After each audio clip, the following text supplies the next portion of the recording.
Deborah, I have another tough case that you don't know anything about. So I should sit back down.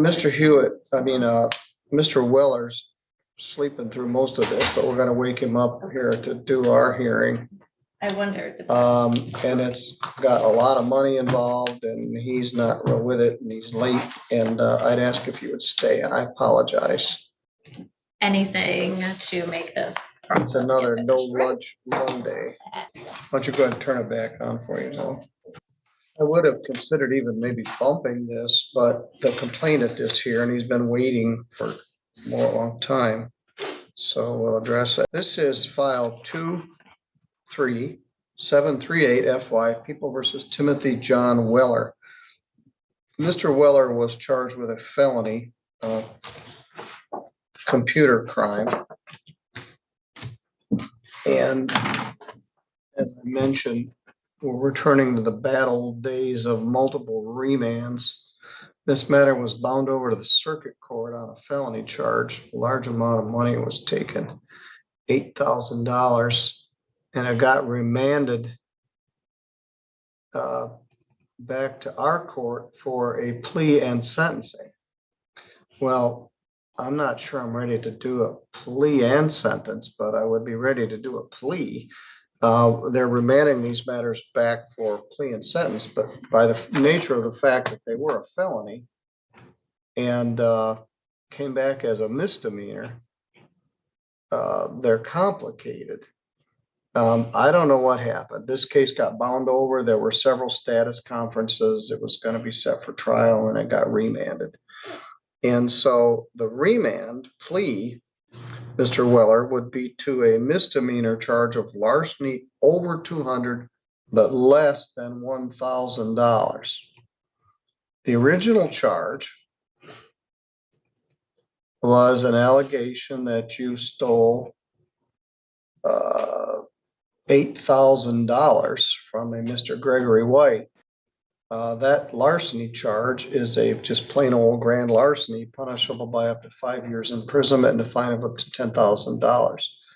The computer part of it is a allegation that used a computer program, computer system, or computer network to steal more than 1,000, but less than 20,000. That's punishable by up to 7 years imprisonment and a fine of up to $5,000. You're also charged as a habitual felon as a fourth felony offense, making this punishable by up to life in prison.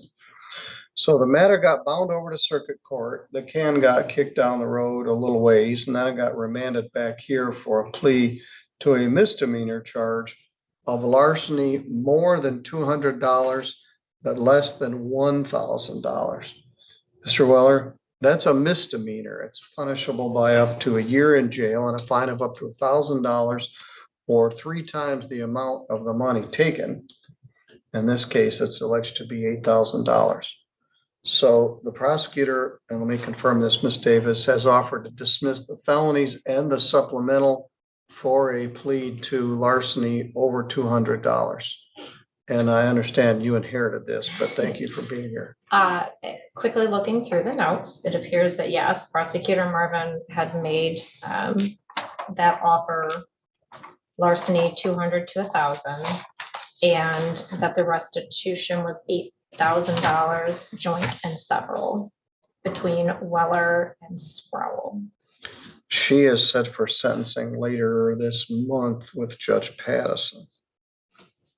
All right, Mr. Weller, the allegation is that you're going to be ordered to pay $8,000 restitution joint and several with Heather Sproul, one of your co-defendants here. Do you understand? Yes, sir. Could you take your hand away from me? Are you going to plead to that misdemeanor charge of larceny over 200 but less than 1,000? Yes, sir. Mr. Bush, you confirm that's the plea Yeah, offer? it'll be more on an aiding and abetting factual basis, but we have previously discussed that. This is not a spur of the moment decision today. All right. Mr. Weller, do you understand that if you do plead to that charge, you'll be giving up your right to have a trial in front of a judge or jury? Yes, sir. If you had a trial, you'd have the right to be represented by an attorney. Mr. Bush is here with you. You can also hire an attorney of your own choosing if you wished. If you had a trial, you'd have a right to have any of the witnesses for or against you subpoenaed to come to court so they could be questioned under oath. You would have the right to take the witness stand yourself and testify on your own behalf, but you don't have to because you have a right not to testify. And if you did not wish to testify, the judge or jury could not hold your silence against you. And you have the right to be presumed innocent if and until the state was able to prove your guilt beyond a reasonable doubt. You understand? Yes, sir. Did you somehow induce the complainant here, Mr. White, to give you $8,000? No, sir. Well, tell me what happened. I was solicited by Miss Heather Sproul to go open an account in my name, and what she did, she stole Mr. Gregory White's phone and transferred the money from his phone into my account. Somehow she got a hold of my account information and transferred the money into my account. All right, that was $8,000. All right, well, and then you took 4,000 of that dollars and blew it at the casino? No, you did not. The only thing I got out of that was like $500. Well, you must have known there was some nefarious purpose for you to just blankly open an She account. told me that, Your Honor, not to cut you off, but she told me that she inherited the money from her uncle. So I went and opened the account, and she went and, like I said, stole Mr. White's phone and transferred it. That's how she got his information. That's All from right, that but phone. then you withdrew $8,000 from the Omni That's Bank. because I believed her that she inherited that money, Your Honor. If I had known that, like I told Mr. Gregory White, if I had known it was his money, I would never have done it in the first place. Timothy stated Heather gave you $3,600 and she kept the rest. No, that's not true. Now, that's what the police say. He must have misunderstood what I was trying to tell him. All right, well, you May didn't I just, inquire? yes. And Mr. We've talked about this, and in retrospect, you realized that it was kind of a hinky thing that Yeah, that money was there for just a couple hours and you were paid either their theory, multiple thousands or $500. I still can't take responsibility for it, Your Honor. But All right, so you knew this wasn't all on the up and up. right, Your Honor. And he's open to his share of restitution. I suggest to the court that he wasn't as sophisticated as the other individual to put this together. He's also not as dumb as he presents here. He knows more than, I'm willing to pay him back whatever the court wants me to pay. her name is Sproul. Let me see, because she's set for sentencing on a certain date. Let's see if we can line these up, save the complainant. Well, that can't be right. Set for sentencing on September 5th. So let's see how I look for September 5th at 10:30. It's next Tuesday. I can do it. All right, I'll accept your plea at 10:30. I'm not sure how we're gonna do this. Let's say it. Mr. Wilson? Yes, Your Honor, please the court, I provided transportation for Mr. White because quite frankly, he has none. And I will not be able to do so during the month of September. Well, the other case is already set for September 5th. Mr. White, I can give you a bus pass to get here and back on September 5th. So I'll give you a round trip bus passes for that morning. But you're gonna need to be here for Ms. Sproul anyway. So here's 2 round trip bus passes for you to get here on September 5th. Courtesy of generous people that watch this channel.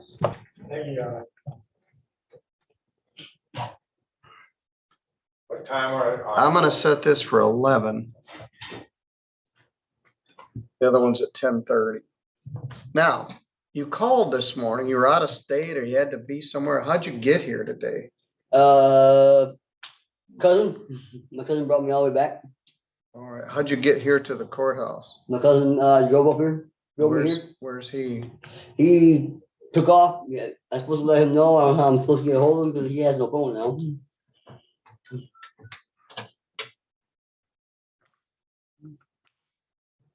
Hi, could you guys check and see if Mr. Weller drove here today? Yes, thanks. Bye. You've got a terrible driving record. Yeah, You keep- they'll see me getting, you know, I have to cut you off again, but they'll see me getting out of a passenger seat of a maroon or burgundy colored Dodge All right. and passenger side. Now, in the It was in this parking report, lot out you're here. talking about driving. The other thing I need to confirm, I don't know whether that interview was recorded. According to the affidavit of probable cause, she gave you $3,600, which you took to Firekeepers and lost, except for $23. Plus, you were driving all over the place. I learned my lesson I from that. made Your a Honor. traffic stop bearing a Michigan temporary plate, made contact with Timothy Weller in the driver's seat. I don't know what I'd do to keep you from driving.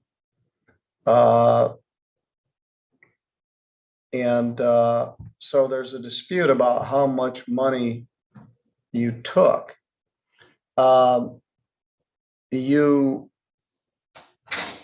don't have two nickels to rub together. I'm not very encouraged about this man getting his $8,000 back.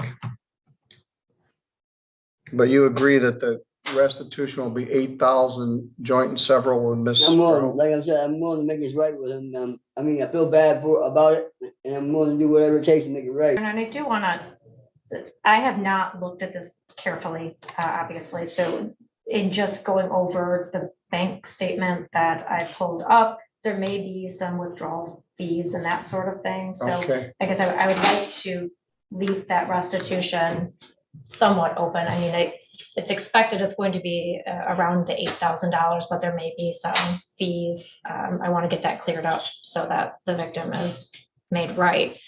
But I also have concerns about Mr. Weller's ability to be here himself on Tuesday. And if we have the victim coming back and the other co-defendant, I want to make sure that he is going to be here as well. So I guess I'll leave that to the court's discretion as far as that goes. I'm willing to come back.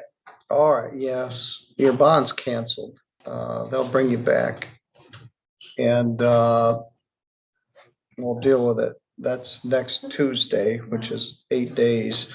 Stealing $8,000 from this guy certainly develops at least 8 days. Plus you keep driving a damn car. No, I think he's been in jail for upwards of 45 days in this case. Yeah, he bonded out.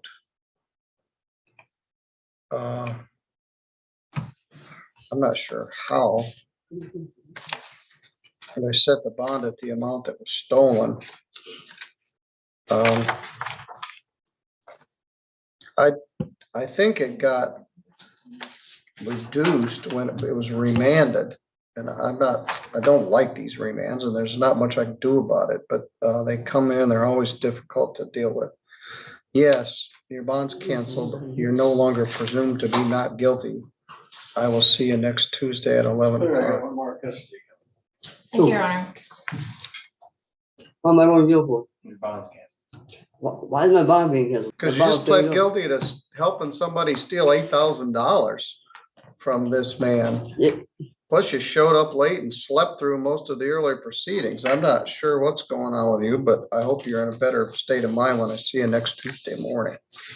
All right, you're free to go. Thank you, Your Honor. Why am I being arrested for? I don't understand. I almost got my plea in. Oh, it's too late for that. We can Man, discuss why am I that being next time. arrested for, man? I ain't doing anything wrong, You're not man. arrested. You pled guilty to stealing $8,000 No, I with, pled guilty. and then canceled your bond. Man, it's crazy, man. Yes, I think so. Okay. One of us is. Why am All I right, being I'll see you arrested next for, man? Tuesday. So let's break down what just happened, because this case is a textbook example of how quickly things can go from bad to worse. The defendant was given a major opportunity, a reduced charge, a chance to resolve the case, and a clear path forward. But instead of handling it carefully, he showed up late, appeared disengaged and gave explanations that didn't hold up under even basic scrutiny. And then came the turning point. He admitted involvement. At that moment, everything changed. The judge canceled his bond, meaning he's no longer free to walk out and return on his own terms. Now, the system takes control.